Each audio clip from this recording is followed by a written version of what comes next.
everybody, and welcome back to another episode of How Did We Not Know That? My name's Nat. My name's Jack. And we're back after a little bit of a break. Thank you, everyone, for being patient and waiting for us to get settled with everything going on in our personal lives. But yeah, we're so happy to be here, so happy to be recording. We got a fun episode today. And yeah, before we go and start this episode, we have a new history hero. So we'd like to give a big thank you to Bruce for supporting us through Patreon. We really appreciate your contribution. And just a friendly reminder to all of our listeners, if you enjoy this podcast and you'd like to help us out, you can become a history hero through supporting us on our Patreon at How Did We Not Know That?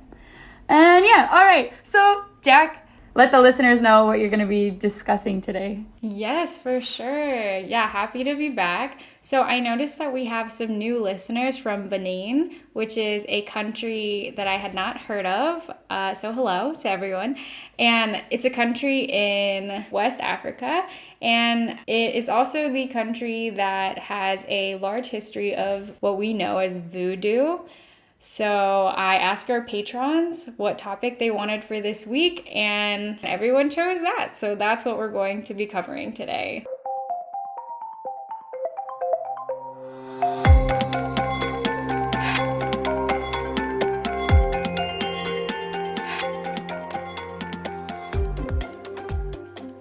For anyone who's new listening here, we start each episode with a question that we then answer at the end. And so our question for this episode is, how many people today practice voodoo? I'm gonna say a million. Yeah, I also noticed in our last episode we forgot to answer the question at the end. So Oh, did we? To answer that one from the Singapore, Malaysia episode, the national language is Malay because it's to pay homage to the indigenous Malay population that was in Singapore at the time.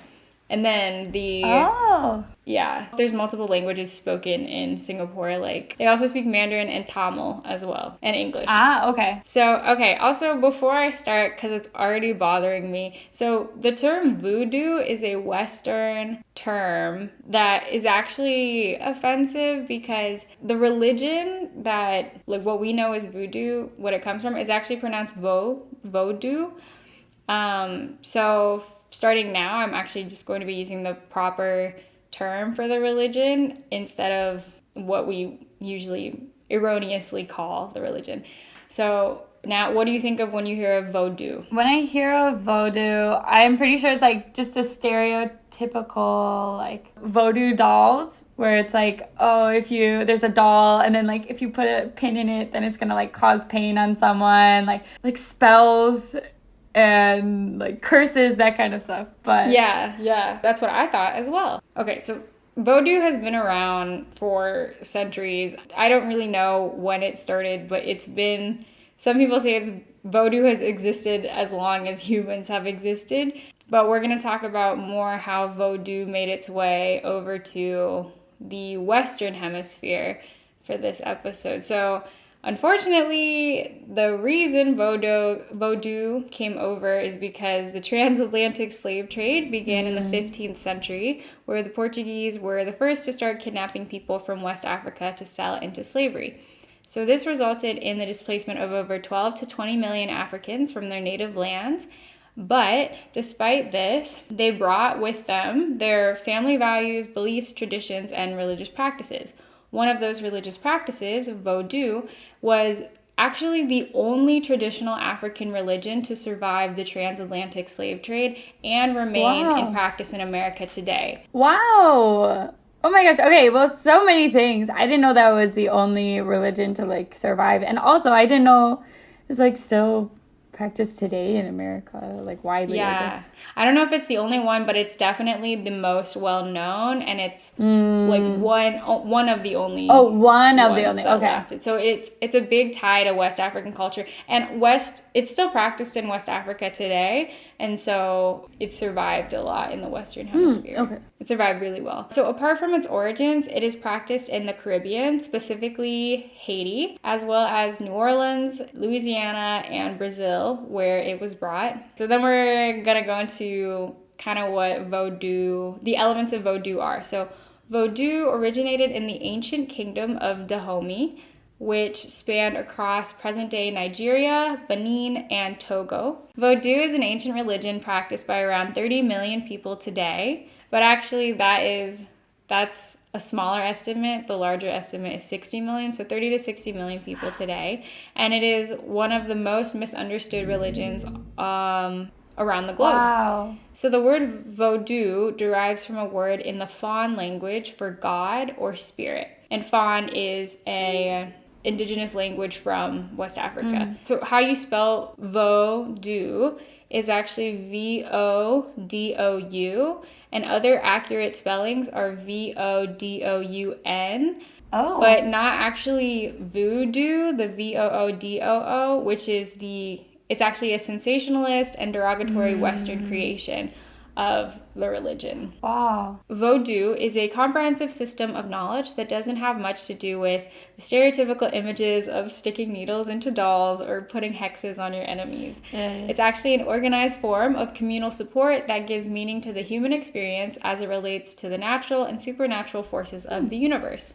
Okay. So the components of Vodou, which I thought was really interesting, because it's like any other religion. There are practices, there are rituals. So it was really cool to look into this. But Vodou is a monotheistic religion, which means that they organize around a single and supreme god known as the Maolisa among the Fon. And that one god is also known as Olurun among the Yoruba, which is another language in West Africa, or Granme in Haiti. So there's no existence of an afterlife, such as heaven or hell, as we see in Christianity, but there are communal spirits known as Lua, which are how you would communicate to God. So each Lua, you could think of a Lua as almost like a saint, like what we would know in Christianity or a westernized religion, and you can't directly speak to God, but you would speak to God through the Luas. Okay. And each Lua is different, so you can go to one specifically for relationships, go to another one if you need to talk and ask, for better health or money. There's a different one for each of those. It has so many more similar traits to other religions than I expected it to have, like based on the stereotype. Yeah, absolutely. It's more, religions are not so different. And then a big part of Vodou, which has been sensationalized, is the possession. So now I'm sure you've maybe seen in movies or seen like stereotypical portrayals, but people become possessed during rituals. And I don't know, that's like a common image associated with Vodou. And it is an important aspect of Vodou worship because through possession, both the Loa and the community are affirmed.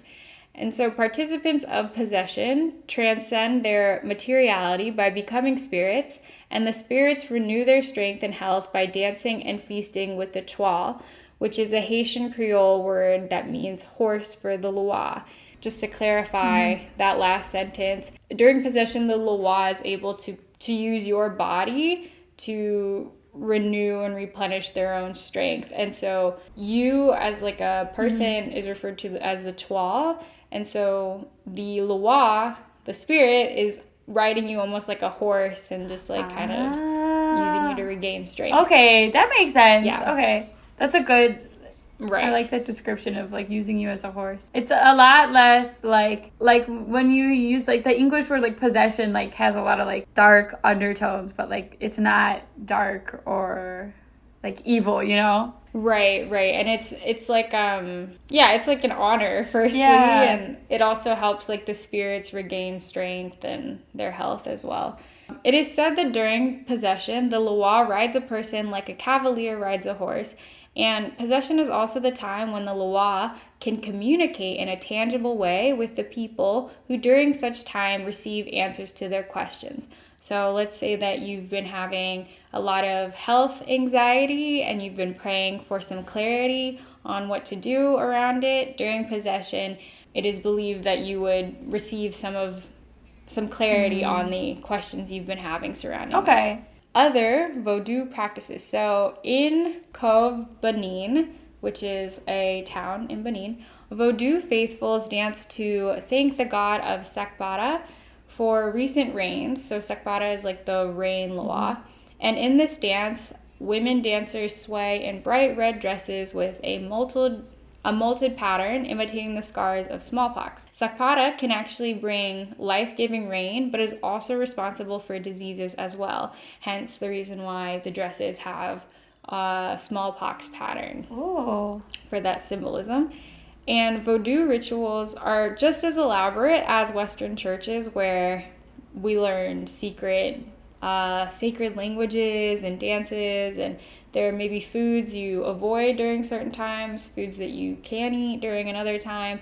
Those are all a part of the initiation for Vodou priests as well. Central to the belief is making an offering to the gods in the form of animal sacrifices. So in the past, human sacrifices were done, but this practice has ended in West Africa, and it's been ended for more than a century. Oh, okay. So, but animal sacrifices are still a part of the worship practices. Another key element of the religion is that the dead are thought to walk among the living during the dance of hooded Igunguns, who spin through the village in elaborate costumes. And while this dance is being performed, if you were to touch a dancer during their trance, it is believed that that could kill you, because it is the power of the dead being brought to life again. Oh my goodness. Oh my gosh. Right, interesting. And then another thing that you may have seen is talismans. So Vodou talismans are actually... I've heard that word before, but I don't even know if I know what that means. Yeah, maybe like small shrunken heads and stuff. Oh, yeah. Okay. Those are actually known as fetishes, and they could be as elaborate as statues representing Vodou gods, or the small dried animal heads and other animal parts that are sold for medicine and spiritual power that you tend to see. And those have, of course, been exaggerated in media to maybe look like human heads and things like this. Yeah. But, okay, and now we'll get into the dark side of Vodou. Oh, okay. So, because there is a little bit of a dark side. Oh. So, a sorcerer in Vodou is called a botono, and they can be summoned to put a hex on an enemy, also known as bo, by using the malevolent power of a Vodou spirit. So, here's the thing. The current theory around Vodou hexes is that it causes such psychological distress to both the believing person who has been hexed and their family that the cursed person decides to die and may act in such a way to facilitate death. So it's almost like a placebo effect. Yeah. Where if you believe you're about to be hexed, or you've been hexed and you believe you're going to die and everyone around you is preparing for your death, that would cause a lot of distress on your body and really could lead to death. Okay, so I have two questions, if that's okay, about these hexes. It's like, first of all, do you know how common it is for like hexes to occur? And like, second question, like, I wonder if there are any side effects or like any consequences to the person who like puts a hex curse on someone else. Like, I don't know how, like, especially today. Absolutely no idea. I don't know how many hexes are put on people. I don't know if there's side effects for the person who puts on the hex. I will say, like, you'd have to go to a botono to have a hex placed on someone else. So if you're not a Vodou sorcerer, you probably can't just put the hex on someone. You have to go to someone else to put that hex on them. And I'm sure that's like a really huge deal. Like, you're hoping someone will die, so I'm sure that's not taken lightly, like, by the sorcerer as well. So, wow. Yeah, and they've done research on it. And there was one story I read, and it was someone had gotten a hex placed on them, and then they ended up dying. What they died of, they thought they were dying of cancer, so they thought that the hex placed on them caused their cancer or their tumor or whatever, and everyone prepared for their death, and like they said goodbye to everyone, and they yeah, they ended up dying. And then the biopsy later showed that the tumor was actually benign, like it wasn't cancerous. So it was probably more of the psychological effect and everyone acting like they were going to die that caused them to kind of just kick the bucket. Oh my goodness. That's so scary how like powerful your like mind is, you know? And how much That's true, yeah. How much you can like how much that can have an effect on you. Wow. Oh, okay. So actually, I'm surprised because I was like ready for you to say that like, oh, that's a myth and that never happened. Like there are no such thing as like hexes in voodoo. So, wow, okay. So it still does, like that is an actual characteristic. Like I wonder if like maybe it's just been when people talk about voodoo, they focus on like small characteristics like hexing, and then they don't understand the full picture of the religion, or like they don't fully comprehend it. So yeah. Exactly. Yeah. I think that the main elements that you see really exaggerated in Western media are like the possession, the hexes, the voodoo, I guess we would refer to them as voodoo dolls, but really the voodoo talismans, the fetishes. Yeah. So those are the main elements. I really didn't find a lot with the pins and the doll, but maybe I just didn't do in-depth research. Like I would see those. So. I like see those. Now those are almost like a gag gift kind of thing. Like you can get those at like stores, and it's like, oh, haha, like voodoo doll boss, you know, and it's like, oh, this is your boss, haha. But like that, I don't know if it does have like ties to the actual voodoo religion. Like that's like sacrilegious, you know. Yeah, it's really offensive. Once you learn about this is a religion, can you imagine like if someone took a crucifix? Yeah. I guess some people do take like crucifixes and like wear them as jewelry, which is also sacrilegious. But can you imagine if someone was selling crucifixes as gag gifts? Like that's you know, it's really offensive. Yeah, that's so offensive. But okay, so now we're gonna go into the final section, which is the positive effects of voodoo.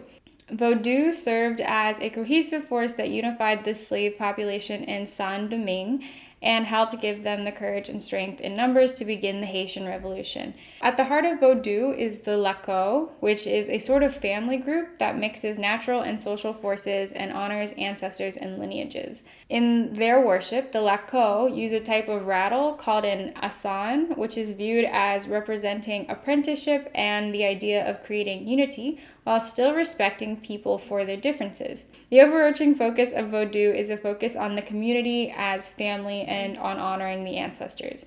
Vodou is also beneficial in that it puts women in leadership roles and has done so for hundreds of years before there was ever a concept as women's rights. So some of you may have heard of Marie Laveau, or she was one of the most famous Vodou practitioners ever to have lived. And then she held a great deal of power in her community and is still celebrated every year at Mardi Gras in New Orleans. Okay. So in a time when women, and especially women of color, had no power, Marie was nevertheless able to transform herself into a theatrical and flamboyant seer, spellweaver, and Vodou priestess.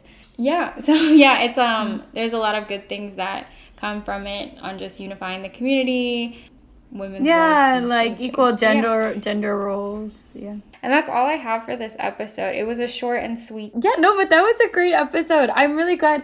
I'm glad we started with such an interesting topic like this. I'm really surprised that I wish I had like learned about the religion earlier. It is sad that that's how it's portrayed in the media, as like dark and evil, when really it's just like that's not what the religion is actually about. It has so many positive sides and someone's belief, you know.